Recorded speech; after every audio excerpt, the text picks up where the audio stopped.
Hello everyone, তোমরা যারা জেক্সপোতে apply করেছিলে তোমরা জানো অলরেডি কিন্তু জেক্সপোর যে total allotment, first allotment, second allotment, third allotment আছে, সমস্ত কিছু অ্যালটমেন্ট কিন্তু কমপ্লিট হয়ে গেছে।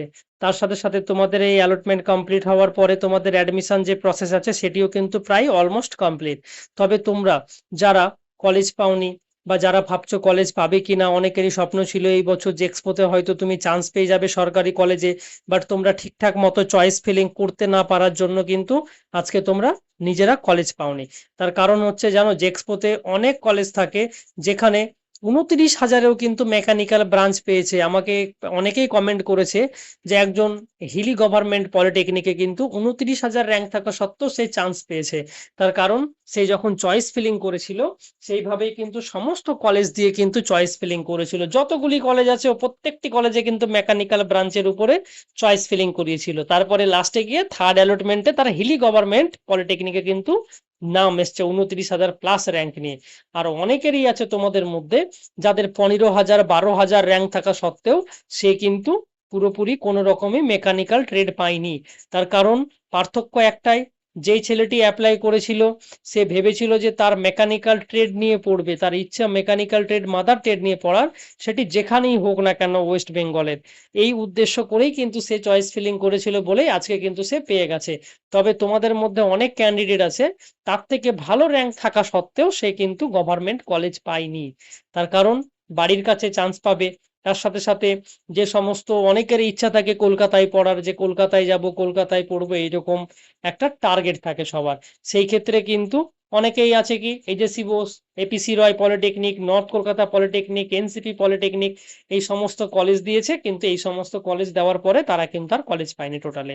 কিন্তু যে 29,000 প্লাস র্যাঙ্ক করেছে তার হয়তো তোমরা দেখতে পাবে ওভারঅল পার্সেন্টেজ মাধ্যমিকের মার্কস অনেক কম। মাধ্যমিকের মার্কস যাদের কম, অ্যাপ্রক্স ধরে রাখো যাদের নাম্বার 24,000-এর পরে আছে তাদের মার্কস কিন্তু মাধ্যমিকে 41%-এরও কম আছে।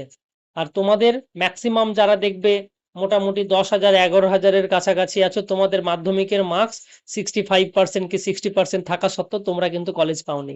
ঠিক আছে, তবে এই যে এই জিনিসগুলো আছে এগুলো নিয়ে মন খারাপ করার কিছু নেই। অনেকেরই ইচ্ছা থাকে বাড়ির কাছাকাছি পড়বে, বাড়ির কাছাকাছি কলেজে পড়বে, সেই ক্ষেত্রে গিয়ে তোমাদের দিক থেকে কিন্তু এই প্রবলেমটা হয়ে গেছে যে তোমরা কলেজ পাওনি। অনেকেরই একটা ব্যাপার থাকে যে না বাড়ির কাছাকাছি একটা প্রেফারেন্স থাকে, এই কলেজে পড়বো বা এই কলেজে পড়তে হবে, এরকম ব্যাপার থাকে। তো সেই ক্ষেত্রে এই সব কারণের জন্য কিন্তু তোমাদের র্যাঙ্ক অনেকেরই আসে না। অনেকে চয়েস ফিলিং করেছে 14টা 15টা কলেজে চয়েস ফিলিং করেছো, তো এই কারণেই কিন্তু অনেকেরই র্যাঙ্ক আসেনি। তবে ভেঙে পড়ার কিছু নেই। তোমাদের দেখবে যে সেকেন্ড রাউন্ড কাউন্সিলিং স্টার্ট হতে পারে, আর নইলে সেকেন্ড রাউন্ড কাউন্সিলিং যদি স্টার্ট না হয় সেই ক্ষেত্রে তোমাদের ডাইরেক্ট কিন্তু স্পট কাউন্সিলিং এ তোমরা দেখতে পাবে। স্পট কাউন্সিলিং এ তোমাদের কিভাবে করতে হবে, যে স্পট কাউন্সিলিং ফার্স্ট অনলাইনে হয়ে থাকে, তারপরে অফলাইন প্রসেস আছে। তার সাথে সাথে তোমাদের যে সমস্ত রিকোয়ার্ড ডকুমেন্টস আছে সেই সমস্ত রিকোয়ার্ড ডকুমেন্টস তোমরা রেডি করে রেখো।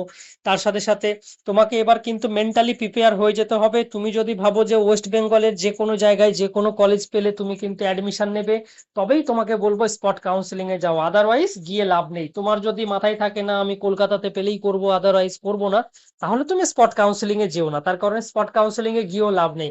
কারণ স্পট কাউন্সিলিং এ কেউ বলতে পারবে না, আমিও বলতে পারবো না, তুমিও বলতে পারবে না যে তুমি কোন কলেজে পাবে বা তোমার কত র্যাঙ্ক থাকলেই তুমি পাবে, তারও কোনো গ্যারেন্টি নেই। স্পট কাউন্সিলিং এ সিট অ্যাভেলেবেল থাকলে যে যত তাড়াতাড়ি যাবে সে তত তাড়াতাড়ি কিন্তু সিট পাবে। এটাই হচ্ছে বেসিক নিয়ম যে স্পট কাউন্সিলিং এ ফার্স্ট কাম ফার্স্ট বেসিসে। তবে তোমাদের গত বছর 2025-26 সেশনে কিন্তু অনলাইনে হয়েছে। তবে তোমরা টোটাল নেক্সট ভিডিওতে জানতে পারবে যে স্পট কাউন্সিলিং এ অনলাইন ফর্ম কিভাবে আসবে, অফলাইন ফর্ম কিভাবে আসবে। তোমাদের অলরেডি কিন্তু এই বিষয়ে একটি ভিডিও আপলোড করা হবে, তোমরা সেখান থেকে সমস্ত রকমের আপডেট পেয়ে যাবে। আর তোমরা চ্যানেলটিকে সাবস্ক্রাইব করে রেখো আপকামিং আপডেট পাওয়ার জন্য। আর তোমরা এই চ্যানেলে সমস্ত আপডেট পেয়ে থাকবে। তোমরা অনেকেই আছো যারা ভিডিও দেখছো কিন্তু টোটালি চ্যানেল সাবস্ক্রাইব করছো না, তবে তোমাদের একটা কথাই বলবো, তোমরা একটু চ্যানেলটি সাবস্ক্রাইব করে দিও। কারণ এই চ্যানেলে তোমরা অনেক ইনফরমেটিভ ভিডিও পেয়ে থাকবে। আপকামিং আপডেট পাওয়ার জন্য চ্যানেলটিকে সাবস্ক্রাইব করে রেখো।